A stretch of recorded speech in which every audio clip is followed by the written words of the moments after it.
नमस्कार, स्वागत है आप सभी का। यूपी एएनएम 2022 आज की डीबी सबकी समाप्त हो चुकी है और उम्मीद करता हूं कि सबका डीबी अच्छे से गया होगा। डॉक्यूमेंट वेरिफिकेशन के दौरान जो कुछ भी डॉक्यूमेंट्स किस प्रकार से लगे हैं, साथ ही साथ क्या दिक्कतें आ रही हैं, उसको लेकर के बात करेंगे। कुछ हमारी बहनों के ईमेल आए हुए हैं। सबसे पहले आपका बहुत बहुत धन्यवाद, आभार है। और आप में से अगर हमारी किसी और भी बहन अगर आप चाहें तो थोड़ा सा हमें इन्फॉर्मेशन प्लीज़ शेयर करें हमसे। सबसे पहले आप ईमेल आईडी देख लीजिए हमारा ALLINONE781989 पर है, gmail.com पर है।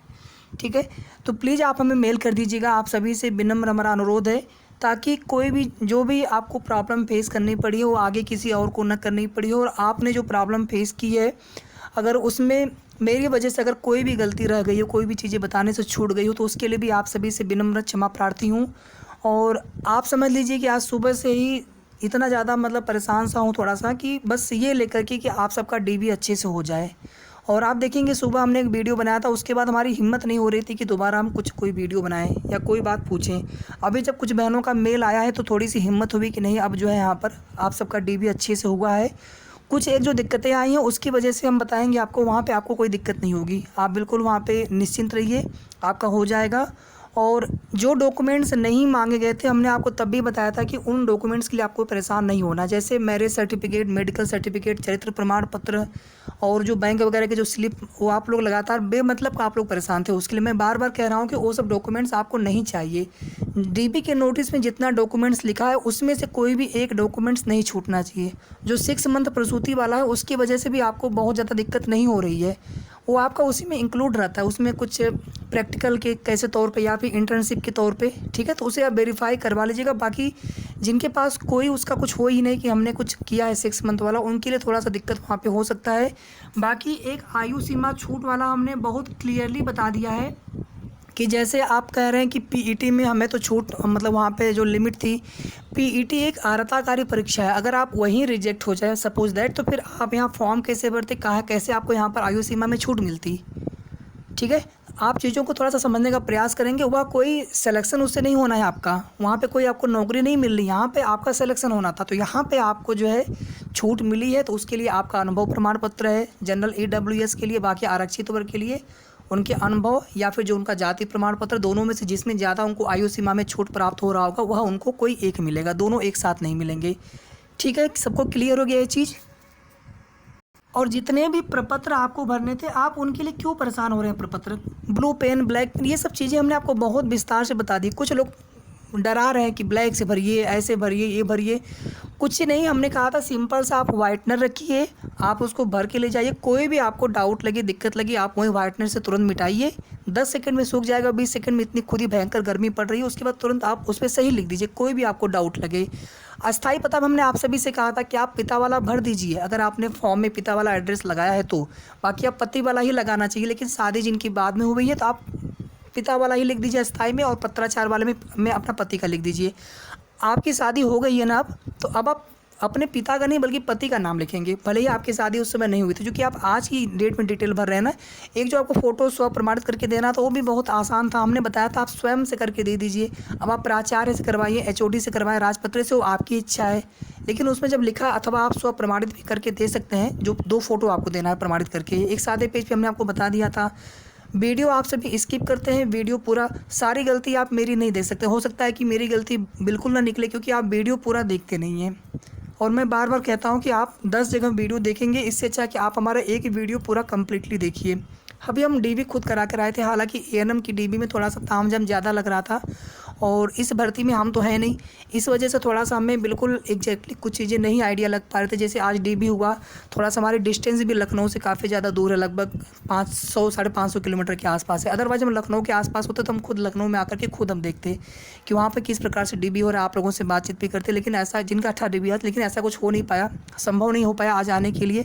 तो जितने भी बहनों का आज डीबी था, प्लीज़ आप सभी से हमारा विनम्र निवेदन है, ये हमारी ईमेल आईडी आप फिर से देख लीजिए, ALLINONE781989@gmail.com पर आप हमें प्लीज़ जो है कुछ इन्फॉर्मेशन भेजिए, या कोई डॉक्यूमेंट्स ऐसा वो सिर्फ हमारे तक सीमित रहेगा, वो सब हम दिखाएंगे नहीं किसी को। कोई भी आपका जो डेटा है, कोई भी अभी तक जो हमने चीज़ें दिखाई हैं ना, उसमें आपका एक नाम का अल्फ़ाबेट तक कोई नहीं देख पाएगा। ये मेरी गारंटी है, मेरे भरोसे पर है। वो कभी आपका कोई भी नहीं, सिर्फ मेरे तक सीमित रहेगा और सिर्फ इन्फॉर्मेशन पर्पज़ से मैं थोड़ा सा उसको समझना चाहता हूँ। फिर वही जो चीज़ें रहेंगी, कोई भी अगर, हालांकि मुझे पता है उसमें कैसे क्या, लेकिन फिर भी एक आध % जो भी डाउट है मैं उसको भी क्लियर करके बाकी लोग उस प्रॉब्लम को फेस ना करें।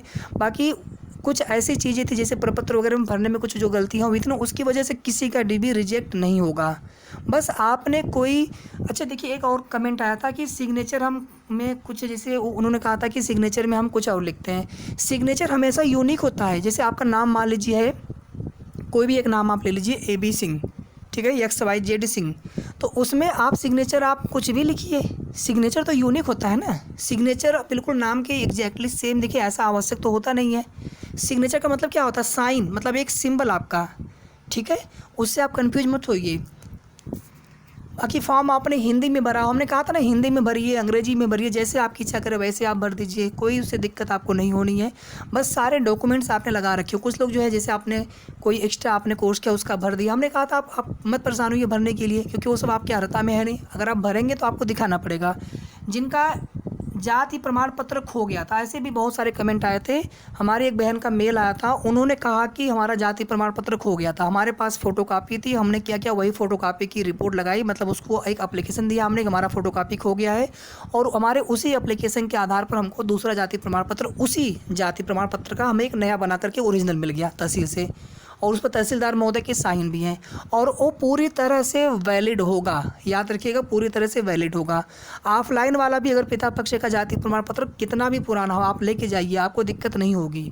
सबको पता है, उनको भी पता है कि शादी हो गई है 15 साल पहले और उसमें रिपोर्ट नहीं लग पा रहा है, ठीक है।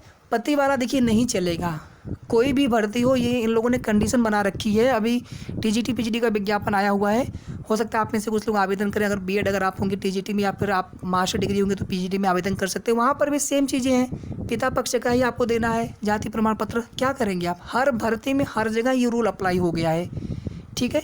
आप मत सोचिएगा कि केवल यहीं पर आपके लिए ऐसा था, हर जगह वही रूल अप्लाई है। इसके बाद देखिए, जो आपको प्रपत्र भरने थे, प्रपत्र भी कुछ बहनों ने मैं मेल किया है, लेकिन जैसा हमने आपको बताया था बिल्कुल वैसा ही है। स्वघोषणा पत्र में जो नीचे वाला है ना, जो कोविड हेल्प डेस्क के वो लोग लिखेंगे अपना टेबल संख्या वगैरह, या फिर जहाँ विभाग संख्या, आप उसके लिए क्यों परेशान हैं? अगर हमने 2-2 3-3 बार बताया था आपको प्रपत्र कैसे बना, अगर आपने केवल एक बार कोई भी वीडियो पूरा कंप्लीट आपने देख लिया होता अच्छे से ध्यानपूर्वक, आपको कोई भी डाउट नहीं होता आपके मन में, ठीक है। तो प्लीज़ आप सभी हमारा थोड़ा सा एक निवेदन आप सुना करिए। यहाँ पर देखिए कौन कौन से डॉक्यूमेंट्स और किस क्रम में लगाने थे, देख लीजिए कितना सिंपल ये है। आप लोग इतना परेशान हो रहे थे क्या क्या डॉक्यूमेंट्स कौन कौन से, बस जितना DB का नोटिस था मैं बार बार उतने ही डॉक्यूमेंट्स को लेकर के बात कर रहा था। बाकी लोग पता नहीं किसने तरह के लोग डॉक्यूमेंट्स बता रहे थे, फाइल वगैरह या और जो अन्य प्रकार की चीज़ें थी वो सब डॉक्यूमेंट्स में आप काउंट मत करिएगा।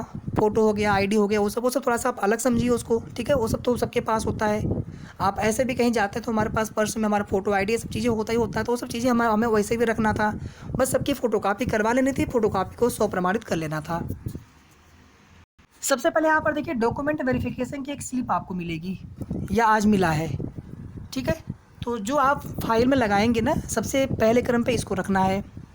उसके बाद जो है बायोमेट्रिक स्लिप, बायोमेट्रिक में जो है आपके फेस की और आपकी आई की जो है स्कैनिंग हो रही है। स्कैनिंग में कुछ दिक्कतें आई हैं कुछ बहनों के साथ में, जैसे फेस का हुआ, आई का नहीं हो पा रहा था। उससे आपको कोई दिक्कत नहीं होगी, कुछ अगर उसमें दिक्कत होती तो फिर से आपको हो सकता है बाद में बुलाया जाए उतने कैंडिडेट को, और किसी का उसमें DB रिजेक्ट नहीं होगा, ठीक है। बाकी हम और पता करते रहेंगे आयोग से, अभी DB चल रहा है, उसमें कोई भी अगर ऐसा डाउट लगेगा ना तो फिर से आयोग से संपर्क किया जाएगा और फिर से जो है वो जा करके उसको वेरीफाई करवाया जाएगा। उसके लिए आप बिल्कुल आश्वस्त रहें, ठीक है। डॉक्यूमेंट वेरिफिकेशन स्लिप हो गया, बायोमेट्रिक स्लिप हो गया, ये दोनों आपको DB स्थल पे मिलेंगे, वहीं से मिलेंगे, आपको घर से लेके नहीं जाना है इन दोनों को। इसके बाद तीसरा देखिए स्वघोषणा पत्र जो कोविड वाला है, 3 हो गया। इसके बाद देखिए चौथा आवेदन पत्र 7 पेज। कौन कौन से 7 पेज हैं बताइए आप सभी हमें जल्दी जल्दी, कौन कौन से 7 पेज हैं? एक तो आपका जो 4 प्रपत्र आपको डाउनलोड किए थे आपने, वो चारों प्रपत्र हो गए, ठीक है। अब आप कहेंगे 7 पेज, तो जो 4 प्रपत्र थे उसमें जो आपका आवेदन पत्र था, आवेदन वाला, वो 3 पेज का हो गया। इंडेक्स और प्राप्तांकों का विवरण ये आपका 1-1 पेज का हो गया। तो 2 1 + 1 कितना हो गया, 3 2 5 हो गया। और एक आपका और था, क्या नाम उसका है, अटेस्टेशन वाला, वो आपका 2 पेज का था। कितना हो गया सब मिलाकर? हो गया ना 7 पेज। तो वही 4 प्रपत्र की बात की जा रही है। जो चारों प्रपत्र आपने भरा है ना, अभिलेख सत्यापन, देखिए आपका वो अभिलेख सत्यापन पत्र तो रहेगा, लेकिन आपको जमा नहीं करना है उसको। जो अभिलेख सत्यापन पत्र उसी के आधार पर आपको प्रवेश मिलेगा वहाँ पे ना। जो आपको जमा करना है, मैं उन डॉक्यूमेंट्स की क्रम बता रहा हूँ आपको। आवेदन पत्र हो गया, चारों 7 पेजेज हैं, एक में 3 पेज, एक में 2 पेज और 2 में 1-1 पेज है। इसके बाद देखिए हाई स्कूल का अंक पत्र प्रमाण पत्र, इंटरमीडिएट का अंक पत्र प्रमाण पत्र, एएनएम का प्रत्येक वर्ष का अंक पत्र और प्रमाण पत्र। ठीक है, जैसे आपका 2 साल का है तो दोनों साल का अंक पत्र प्रमाण पत्र वो आप सभी के पास होगा वो चीज़। तो 7 तक हो गए। यहाँ पर देखिए एएनएम का रजिस्ट्रेशन पंजीकरण जो आपने स्टेट काउंसिल वाला करवाया होगा, जो मांगा गया था डीबी के नोटिस में, वो हो गया। फिर आपका क्यूआर कोड वाला डिजिटल अनुभव प्रमाण पत्र हो गया आपका 9वां। और 10वां देखिए यहाँ पर जाति प्रमाण पत्र। निवास भी नीचे नहीं लिखा, लेकिन निवास देना था सबको। निवास चाहे पिता का हो चाहे पति का हो, बस अगर आपको आरक्षण चाहिए तो निवास आपका उत्तर प्रदेश का होना चाहिए। ठीक है, चाहे पिता पक्ष का हो चाहे पति पक्ष का हो, शादी हो गई है तो पति पक्ष का ही लगाना चाहिए। ईडब्ल्यूएस यहाँ पर नहीं लिखा हुआ है। ठीक है, तो ईडब्ल्यूएस जिनका रहा होगा, तो आप जहाँ पर ये जाति प्रमाण पत्र है ना, उसमें आप समझ जाइए कि आपको ईडब्ल्यूएस अपना देना है। क्लियर है सभी को? और जहाँ जाति प्रमाण पत्र होगा ना, यहाँ पे ईडब्ल्यूएस है ना, बिना निवास के ये मान्य नहीं होगा। ध्यान से सुन लीजिए आप, उत्तर प्रदेश के निवासियों को तो ही आरक्षण मिलेगा, सिर्फ उनको ही यहाँ पर ओबीसी एससी एसटी या फिर ईडब्ल्यूएस कैटेगरी का फ़ायदा मिलेगा।